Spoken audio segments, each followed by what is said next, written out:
Joan, thank you today for joining me for question time. And Joan, it's always a pleasure to see you and interview you. So, Joan, tell us, what is your favourite destination, international or national? Well, hello, Jeannie, and thank you for having me. Thank you. Yes, I have a few destinations that are not necessarily favourite, but meaningful ones. At home, Portsmouth is a good one because I spent quite a lot of time there. With my father, he was on the D-Day landing, and we've been down there a few times to see the batteries out to sea and the what's it called, the big landing thing they had on the D-Day, what they did the crossing on, and the Mary Rose. Oh, I saw the yes. Mary Rose after it was lifted there, so that was interesting. So it's a sort of a father's wish that we should go down there, and it was so interesting to see these things and to go on the Nelson's flagship in Portsmouth Harbour and so on. Another place is Ireland. My great grandparents come from Ireland, so I'm a quarter Irish there, and they came from Dublin in the potato famine over here. So I've been to Ireland a few times, and it's one of my what I call thin places. You are very close to God in some of these places. It's very, very atmospheric, and the lovely people there. So that's the reason why. And of course, scenery as well, and some beautiful, beautiful, rugged sceneries in Ireland, sort of thing. It's all part of God's creation, I know, and to watch the seas run in, the tides ripple over the stones in Ireland, and the beautiful hills and the sort of lovely coloured the mountains at night and that sort of thing, And in this country, I like to go to Shrewsbury, not Shrewsbury, Salisbury Cathedral and Osborne House in the Isle of Wight. Now, there's nothing sort of scenic about that, I suppose, really, but I was privileged to play the organ at Salisbury Cathedral when I went there, and of course Queen Victoria had the place Osborne House on the Isle of Wight, and she of course was an organist, and so my claim to fame is that I sat at the same seat and played the same organ as Queen Victoria had. So these places have a lot of very good memories for me, and generally it's Scotland, and I just love the area anyway, for the scenery and for sort of God's beauty and everything that we see. There's something to see at every corner, isn't there, when we go into the hills and the mountainsides kind of thing. Sure. It's very, very well, we're very close to God. We are close to God here, aren't we now? But it's very, very touching, isn't it, to go into these places and that, yeah. Yeah, I would say, Joan, I think it's nice that your holidays have been meaningful as well to you. And I have to say, I love Ireland, and like you say, looking at all the lovely hills and God's creation. I mean, for all to have this creation, we need a creator. So I think it's great that God has made all these beautiful things for us to enjoy. So, Joan, tell me, have you got a favourite hymn and why? No, I don't have a favourite hymn, Okay. because hymns have been part of my life from being about 3 years old. When I was three or 4 years old, it would be, my parents brought me to Blackpool here for a holiday, and they took me to a show on the South Pier. It was called the Perio shows. Now, Perio is like a French clown, isn't it? With like a white pointed hood and 3 pom-poms on, sort of thing. It's a French version of clowns. And it was a talent show there. and the story goes, I can only remember a little bit of it, but my mother put me on the stage as a talent, competitor, and I was down on the floor here, and I remember this man pushing his face in front of me, say, "And how old are you? And what do you want to sing?" And I said, "Waters by." And he said, "Right, well," he said, "I'm sure our pianist will know that when you start to sing it. So you carry on and he'll pick this up." And of course, you perhaps have gathered by now that it was The Lord's My Shepherd that I was going to sing, because I just remembered it as the quiet waters by sort of thing, And my mum said that at the end of the song, at the end of the hymn, I don't know how much of it I sang, but she said that you could have heard a pin drop when I sang it. So that was the beautiful, hymn that I sung at 3. And if I were to have a kind of favourite, it would be How Great Thou Art. Yes. And that reflects back to when I was 50. My mum had just died, and my son paid for me to go on a holiday to Switzerland, to Meiringen in Switzerland, with a church group from the globe, from round here. And we had a kind of a communal room where we had services, or get together sort of thing. And the beautiful vista, it was partway up a mountain at Meiringen, and the cable car came past to the village. And when I played the piano for them to sing this hymn, we were singing How Great Thou Art. The second verse is something about lofty mountains grandeur. I see the sights of lofty mountains grandeur. And at that time, I looked out of the window, and I saw the Eiger. The Eiger was in my sight.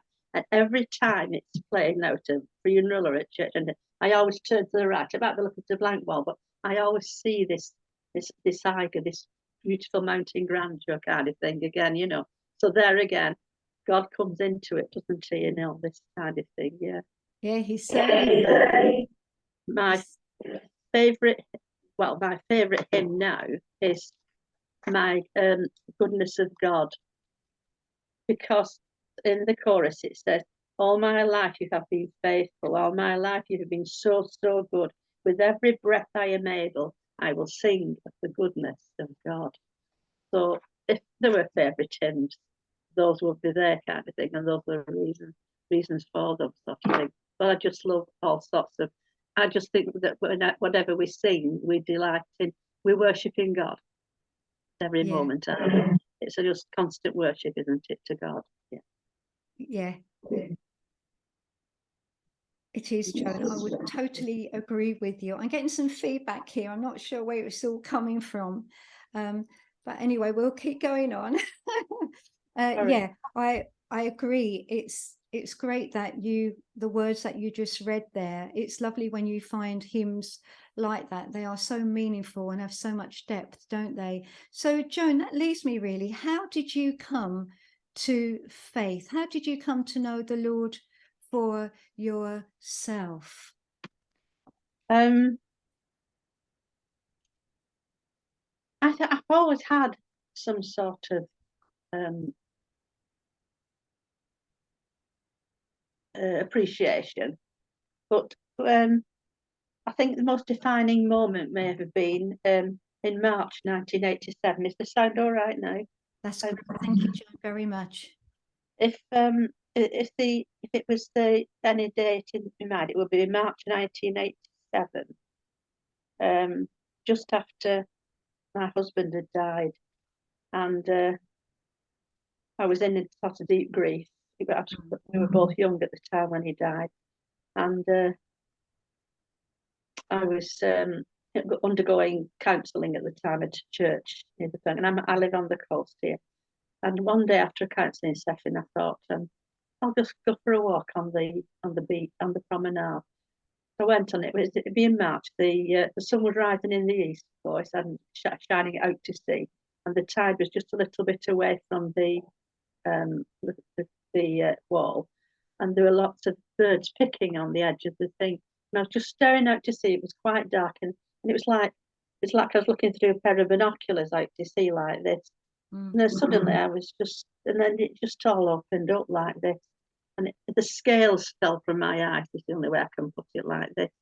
And I just knew everything was just going to be at peace. And everything was so much brighter. The green was greener and that sort of thing.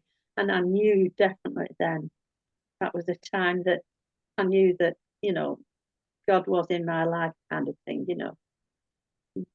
That's amazing, Joan. It really is, because But you went through a lot there. What would you say to somebody who has lost someone? Because loss is loss, yeah, and it's very hard. You said you went to counselling. yeah. Would you recommend counselling to other people? Oh, yes. Since then, I became a counsellor, you know, months later in my own right, and I became the treasurer of the Blackpool and Fylde Counselling Centre then. And so, uh, and so I sort of, I did all the bereavement side of things then. And yes, and I've come across people that are friends of mine now that have lost their husbands in the last few years, and they still come to me now and again, even 5 years later, because it's an ongoing process. It can never end. And you know, there's such a lot to bereavement, isn't there? And you can help people as long as they come back. It still comes back to me at Christmas time, because I've lost 2 husbands at Christmas anyway, and apart from my son, which was in April, you know. So it's kind of, it's there all the time. It's just accepting it, and it's bringing God into this as well, kind of thing, you know what I mean? Yeah, so Joan, how does believing in God affect your daily timetable, would you say? Um, well, it's in everything I do. For it is at the centre of everything that I do. Is before I go, I take a, you know, write an email or make a call of anybody married, and he he's kind of, he's just with me at all times. And I think this came back to me in the 1980s, when I went on a holiday in Llandudno, and met up with someone I'd been to school with that I'd never met before. Well, I've never met for years before, and he'd become a Methodist minister. So we got talking. I'd just lost my first husband then, like, and he just said, "I said I'll tell you somewhere to go." And he told me about this retreat house called the Sisters of Jesus Way on the Wirral at West Kirby, and I went along there, and I've been affected. I've been with them ever since, and it was such a place that you just step out of the world into this beautiful, quiet place, and to see how they work, and God is in every little thing they do. It was just so, I can't tell you in 5 minutes how impressive it has on you, it has on your life, you know what I mean? To appreciate God in your life, sort of thing. So it's been like life's experiences for me, really. You know, to sort of, Yeah, I stand in good stead now when I'm on my own again now, and the sort of, the problems are still there, of course they are, aren't they? But God's there at all times to help you along it. And I mean, in Philippines it says that do not be anxious about anything, but in everything, by be prepared by thanksgiving, but present your request to God, and the peace of God, which passes all understanding, will guard your hearts and your minds, Christ Jesus. So that's a lovely thing to remember, isn't it? Basically, yeah, and that's a promise from the Lord to us, isn't it, as well? absolutely.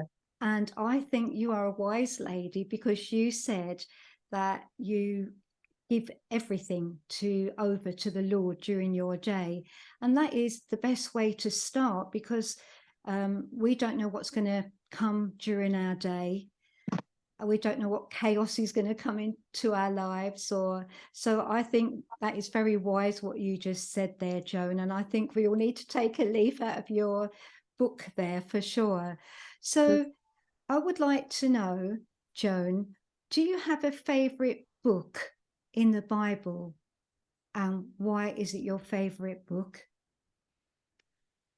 No, I don't have a favourite book in the Bible. I'm just a slow learner.